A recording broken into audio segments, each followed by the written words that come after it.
이구아나의 IT 강의실의 이구아나입니다. 여러분은 지금 106회 B형 썸 문제를 보기 위해서 지금 보고 있는 거고요. 106회 B형. 자, 이 부분이 정말 설명드리기 굉장히 까다로운 부분인데요. 그 부분은 참조되어지는 범위가 혼합참조, 절대참조, 상대참조라는 개념이 있는데 여기에서 그 부분을 설명을 드려야 되기 때문에 굉장히 까다로운 부분이고요.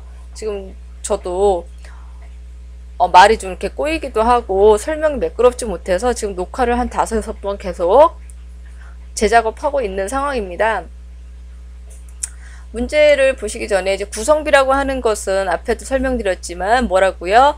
이 126억이라는 것이 이 전체 판매액 전체에서 차지하는 비율이 얼마냐를 구하는 게 구성비라고 했습니다. 그렇다면 이제 산수식이 해당이 되는 거죠. 이건 함수가 아니라 산수인데, 자, 126 나누기 전체 얘네들을 합친 전체 금액 하게 되면은 퍼센트를 붙이고 구성비 나온다고 그랬죠. 이 부분에는 뭐가 계산식이 어떻게 나와야 돼요? 434억 H 6셀이죠. 6셀을 나누죠. 뭐로요? 이 부분을 H 5셀부터 H 12셀 부분이죠.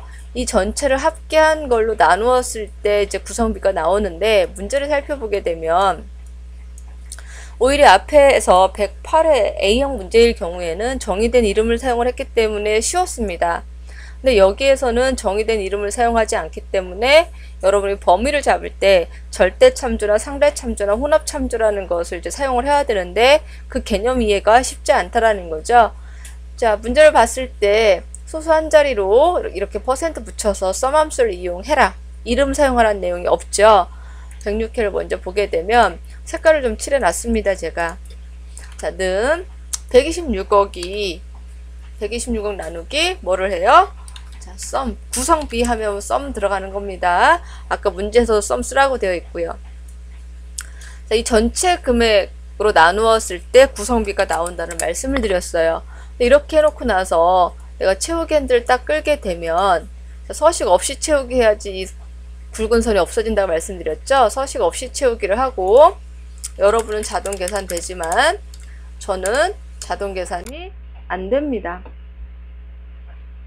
엑셀이 꼬여서. 자, 근데 문제를 보시게 되면 말씀드렸던 것처럼 내가 지금 요 126이 H5셀에 있죠. 그리고 전체 판매액은 뭐예요? H5부터 H12까지 범위를 잘 잡았습니다만 채우기 핸들 아래로 끌으니까 뭐예요? 참조하는 대상이 434억이라고 H5셀이었던 것이 H6셀로 증가했죠.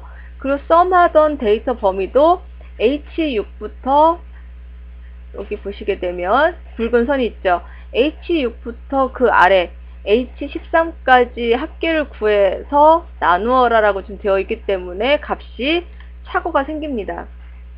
맨 아래를 볼까요? 자, 더블 클릭했더니, 자, 254억이 전체 합계는 여기여야지 되는데 어떻게 돼요? H12부터 H19셀을 합친 거를 자, 이거 254억을 합계한 걸 나눠라 했더니 결국은 뭐 숫자가 들어가 있는 건 254밖에 없으니까 254억 나누기 254억 해서 결국은 1이 나오는 거가 되는 거죠.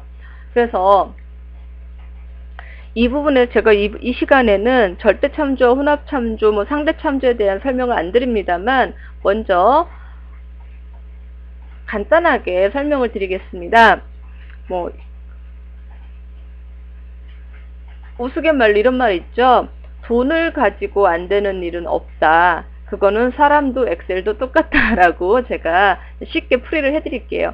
자, 내가 이 앞에는 H5셀을 참조를 하고, 그죠? 여기는 H5셀을 참조를 하고, 여기는 H6셀을 참조하고, 여기는 H7셀을 참조하는 건 맞으나 변함없이 고정되어야지 되는 거는 썸을 하는 이 부분은 변함없이 고정되어야 되죠. 근데 지금 보니까 뭐가 증가해요? 행 번호가 자꾸 증가해서 여기를 계속 합계를 구해야 되는데 자꾸 아래를 잡고 합계를 내니까 문제가 생기더라는 거죠. 그러면 엑셀한테도 돈을 먹입니다. 내가 채우기 핸들 아래로 끌 때 증가하는 게 뭔가요? 행 번호가 계속 증가를 하는 거죠. 아래로 끌게 되면. 그러면 야, 너 행 번호 꼼짝 말고 있어라. 내가 돈 줄게 해서 그 행 번호 앞에다가 달러 표시, 돈 표시를 붙이게 되면 우리가 채우기 핸들을 끌었을 때 아까하고는 다르게 어때요? 이 H12 앞에 있었던 돈 표시 안 붙인 거는 내가 채우기 핸들을 끌면 같이 당겨져 내려왔죠. 상대적으로 변했죠.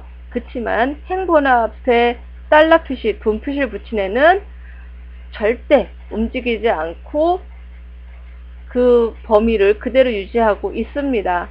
이렇게 행번호나 열 이름 앞에 달러가 붙는 것을 경우에 따라서 우리는 절대 참조 혹은 상대 참조라고 이야기를 하는데, 지금처럼 번호나 열 앞에만 붙어있는, 둘 중에 하나에만 붙어있는 것을 우리는 상대 참조라고 합니다.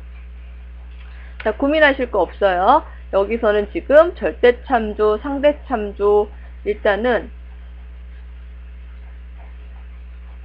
제 거의 문제죠.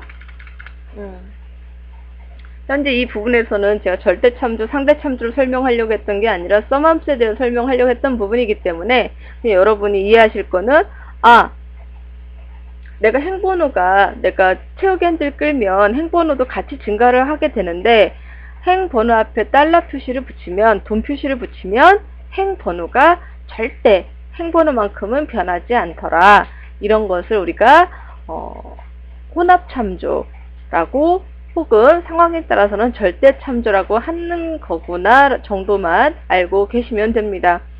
그래서 단순하게 썸함수만 나오면 간단하지만, 혹은 이름 정의를 사용하면 간단하지만, 이렇게 어떤 셀 범위를 고정시킨다거나 경우에 따라서 반은 고정시키고 반은 움직이게 하는 이런 참조 방법은 다음 시간에 대해서 설명을 드릴 건데요. 상대 참조, 절대 참조, 혼합 참조 부분입니다. 이게 조금 설명이 길기도 하고 설명하기도 어려운 부분인데 다음 시간에 설명을 드리겠습니다.